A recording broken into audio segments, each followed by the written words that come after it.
পৰ্বতৰা জিলা হিচাপে আজি 3টা মিটিং আছে আমাৰ আগন্তুক নিৰ্বাচনটো লৈ পেলাই আজি ফাৰ্ষ্ট দেৱীতলাত হৈছে ইয়াৰ পিছত আৰু 2টা মিটিং আছে মততে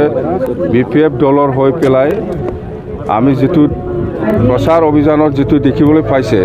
খুব পজিটিভ খুব ভাল পৰ্বতৰা হিচাপেও ভাল আৰু এন্টায়াৰ কোকৰাঝাৰ লোকসভা হিচাপে আমি জিকিমে আৰু আজি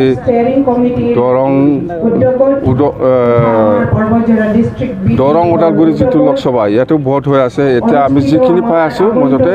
আমাৰ বিপিএফ দলে উইনাৰ হ'বলৈ গৈ আছে বিৰাট ভাল এতিয়া বিৰাট ভাল সেইখিনি কথা আপোনালোকৰ কোকৰাঝাৰ লোকসভা দৰং কিমান ডিফাৰেন্স হ'ব নাই ডিফাৰেন্সটো দৰং ওদালগুৰি আৰু কোকৰাঝাৰ প্ৰায় সেম হ'ব 2 লাখ ডিফাৰেন্সটো থাকিব 2 লাখ ডিফাৰেন্স থাকিব অৰ্থাৎ খুব ভাল দৰং ওদালগুৰিটো বিৰাট ভাল আৰু কোকৰাঝাৰো ভাল সেইখিনি কথা আপুনি নিৰ্বাচনৰ পিছত এনডিএক সাপোৰ্ট কৰিব না এনডিএক এইটো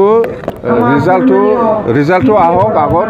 ৰিজাল্ট হোৱাৰ পিছত আমি আৰু দলত আলোচনা কৰিম সরকার কোনে গঠন করে নকরে হেতু পিছত কথা অততে আমি রিজাল্ট হওয়া পিছত দল হিসাবে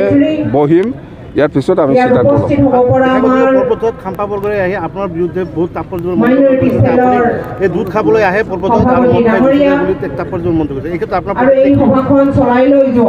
এইবিলাকৰ এনসাৰ পাব্লিকে দিব মই দিবলৈ নাযাওঁ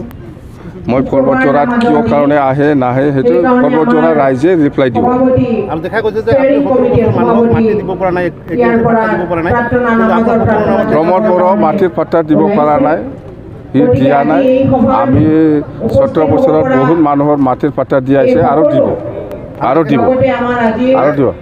4 জুনৰ পিছত বলে আপোনাৰ বিপিএফত কোন থাকিব আপুনি আৰু 4 জুনৰ পিছত বিজেপি আৰু ইউপিপিএল পাঠাপাঠি হ'ব এই কথাটো আপসুল লিডাৰসকলে জানে ইউপিপিএল লিডাৰসকলে জানে কিন্তু ইহঁতে তলৰ লেভেল গ্ৰাছৰুট লেভেলত এইটো লুকাই পেলাই ৰাখিছে ইহঁতে এই কাৰণে কৈছোঁ মই এতিয়া খাৱাৰ খুব কাম চলি আছে ইহঁতৰ যিমান পাৰে ইমান লুটি আছে আমাৰ চৰকাৰ নাথাকিব বুলি ইউপিপিএলে জানে ইউপিপিএল আৰু বিজেপি ফাটাফাটি হ'ব এইটো চিয়ৰ